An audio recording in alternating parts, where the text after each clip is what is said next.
Welcome to Pain in the Grass, the official Lawn Pride podcast, where we dig deep into the real problems hiding in your yard.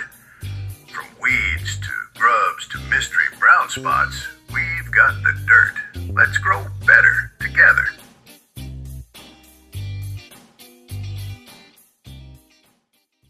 Imagine sitting on your back patio, drinking your morning coffee. The sun is just coming up. Oh yeah, best part of the day. Right. And you're looking out over this turf canopy you've spent literally all season perfecting. Like the grass just looks lush and dense and super green. The ultimate goal for any yard. Exactly. But if you were to walk out there, get down on your hands and knees, and actually press your ear toward the soil line, you might actually hear your grass being eaten. Which is a terrifying thought. It really is. So welcome to the Deep Dive. Today we are taking a close look at a turf protection guide. It's titled The Armyworm Invasion. Yeah, and it's a really eye-opening source. It really is. And our mission today is basically to understand this sudden microscopic threat that can just completely devastate a lawn practically overnight. We want to decode how these pests operate, why they're so destructive, and how you can spot them before your yard is completely ruined. Because once they get going, it is not a slow process. No, not at all. When I was reading through the source material, a specific analogy came to mind. Oh, yeah. What's that? Well, every company has that one terrible employee, right? The one who shows up uninvited, eats everything in the break room, completely ruins productivity, and then just vanishes before anyone can hold them accountable. That is painfully accurate. Right.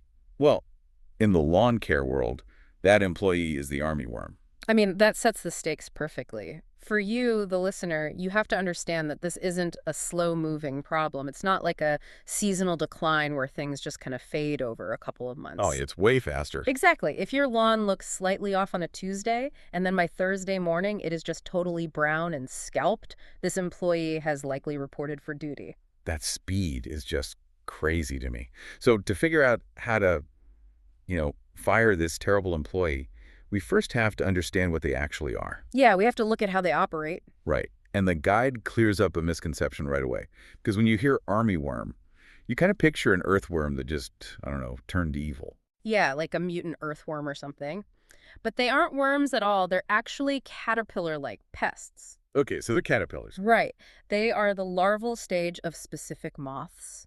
And they don't just wander aimlessly around the yard. They actually earned that army name because they travel in these large, coordinated groups. Like a literal invading army. Exactly. They move across lawns as a unit. They are incredibly aggressive feeders, and they just consume the grass blades as they march. And the guide mentions that they have very specific targets, right? Yep. They aren't just eating whatever is green. That's right. They definitely have favorites. They love Bermuda grass, fescue lawns, and newly seeded turf. Which is devastating if you just put down seed. Oh, absolutely heartbreaking. And they also really go after lawns that are already stressed or affected by drought. Okay, I want to latch on to this army concept for a second. Because how can such a tiny bug cause such massive damage so quickly? It really comes down to their swarm mechanics. So this isn't like, a single dandelion taking root over a month. This is a coordinated tactical strike on your grass blades. That is exactly what it is. A normal pest, like a grub, causes slow, localized damage.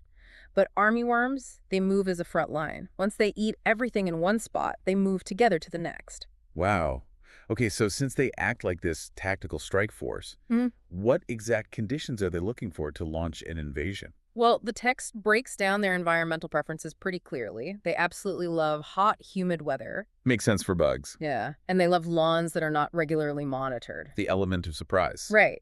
Conversely, they hate healthy, properly treated lawns. They hate preventative pest control, strong root systems, and really dense, well-managed turf. Okay, wait, I actually have to push back on something here. I spotted a bit of a contradiction in the source material. Oh, what did you catch? Well, the text says armyworms love thick, lush grass and overgrown lawns. But then, in the very next breath, it says they love dry, stressed turf. Wait, how can they love both the healthiest overgrown lawn and the driest, most stressed out turf? That seems totally contradictory. Yeah, I mean, on the surface, it definitely sounds like they're just saying they like everything. Exactly. Like they're just covering their bases. But the source text actually defines them as opportunistic troublemakers. It's not that they like all conditions, it's that they exploit very specific extremes. Okay, break that down for me. So an overgrown jungle of a lawn provides an incredible microclimate. It's super humid down at the soil level, which the eggs and young caterpillars need so they don't dry out. Oh, so it's like a little incubator. Exactly, it's shelter. But on the flip side, a drought-weakened, stressed yard has completely different vulnerabilities. Because the grass is already dying. Yeah, the grass blades lose their pressure, they wilt, and the plant stops producing its natural defensive chemicals. It's basically defenseless. Right. So the caterpillars just march through and easily consume the weak tissue. They take advantage of extreme vulnerabilities, whether it's too much growth or too much stress. And they turn a small issue into a major renovation project. In days. That is wild. Because they are so opportunistic, I guess the scariest part of this invasion is that most homeowners don't even notice the attack until the damage is already severe. That is the biggest hurdle. How are they hiding in plain sight like that? Well, it comes down to misdiagnosis. Homeowners frequently mistake early armyworm damage for simple drought stress. I mean, I would probably think that too. Grass turning brown usually means it needs water. Right. It's the logical assumption. You think the lawn just needs a good soaking. Yeah. But the grass is actually disappearing far faster than a water issue would cause. Because they're physically eating it, not just drying it out. Exactly. When they chew the blade, the open cut makes the rest of the grass dry out super fast. It mimics drought, but at warp speed. So what are the actual warning signs? If water isn't the issue, what should we be looking for? You need to watch for rapid brown patches that seem to spread overnight. Okay, rapid spreading. Yeah.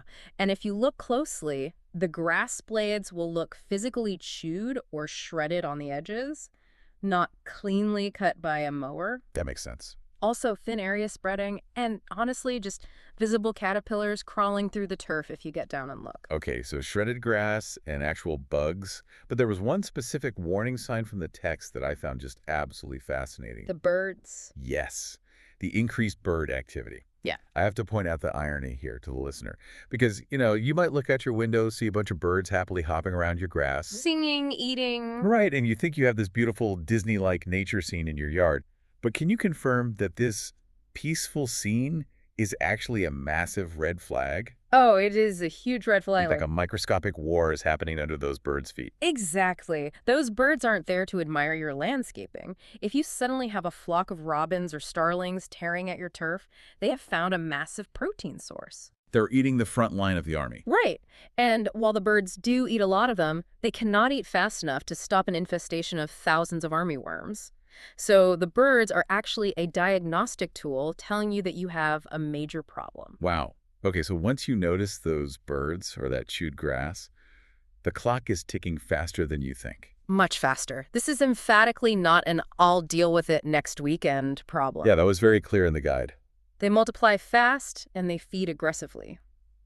What starts as a minor infestation literally becomes a lawn-wide disaster in mere days. And if they're ignored, what are the consequences? If ignored, they will strip the lawn bare.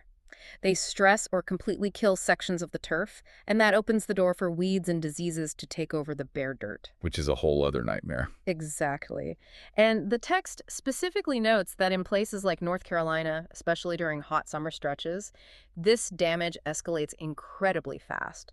The heat just kicks their metabolism into overdrive. Right, because they're cold-blooded, right? Right. So the hotter it is, the faster they eat. You got it. I want to bring this back to the listener's wallet for a second, because that's what really matters when we talk about lawn care. Oh, definitely. If I put this off for a few days, we aren't just talking about spraying some bug killer anymore, are we? No, not at all. The text is very clear on this. Delaying forces expensive reseeding or even full sod replacement. Oh man, sod is not cheap. No, it's a huge chunk of change, and you're delaying the recovery of your yard for months. The longer those worms stay, the more expensive it gets to fix the aftermath. Okay, so we know the disastrous costs of letting the army march through. So how do we actually build our defenses? How do we ensure this worst employee never gets on the payroll to begin with? It really comes down to prevention and defense. The guide outlines some very concrete steps. First is early detection, which we talked about. Watch the birds, check the blades. Right. But it's also about maintaining a genuinely healthy lawn. You must water deeply and properly during drought stress to train those roots. So not just a quick sprinkle every day? No. Deep watering. And you have to mow regularly. Don't let the grass get overly tall and create that humid incubator we mentioned earlier. That makes a lot of sense. Cut off their shelter. Exactly. And beyond that, you want to keep the lawn on a professional treatment program. Right, the preactive measures. Yes. Schedule preventative inspections during peak pest season because healthy lawns not only repel the pests better, but they recover much faster if they are attacked. So basically, a quick treatment response and strong root systems act as the ultimate do not enter sign for these caterpillars. That is the perfect way to summarize it. Remove the opportunity and you stop the invasion. Well, that is a solid defense strategy. So to wrap up this deep dive, just remember that while armyworms are small, they work serious overtime to destroy your lawn. They really do. Ignoring them is just the fastest way to turn a beautiful yard into a patchy, expensive mess. Acting quickly is literally the difference between a simple treatment and a full-blown wallet-draining renovation. It really is. And there is one final thought I want to leave everyone with, building on what we've covered in the text. Okay, let's hear it. We know these pests move like an invading army, right? Yeah. Stripping lawns bare in just days. Yeah. But it makes you wonder if an armyworm infestation is so aggressive that they literally eat themselves out of house and home practically overnight. What happens to that massive starving army the morning after the grass is totally gone? Where exactly do millions of hungry caterpillars march next? Oh, wow. That is a terrifying thought, especially if you live next door to a dead lawn. Exactly. Well, on that slightly unsettling note, thank you for joining us on this deep dive. Keep a very close eye on your turf, watch out for those birds, and we will catch you next time. Thank you for listening to the Pain in the Grass podcast, sponsored by Lawn Pride of North Charlotte, Huntersville, your go-to name in turf care for homeowners and businesses seeking beauty, quality, and reliability, powered by family and fueled by passion. Until next time, make sure to take care of that pain in the grass.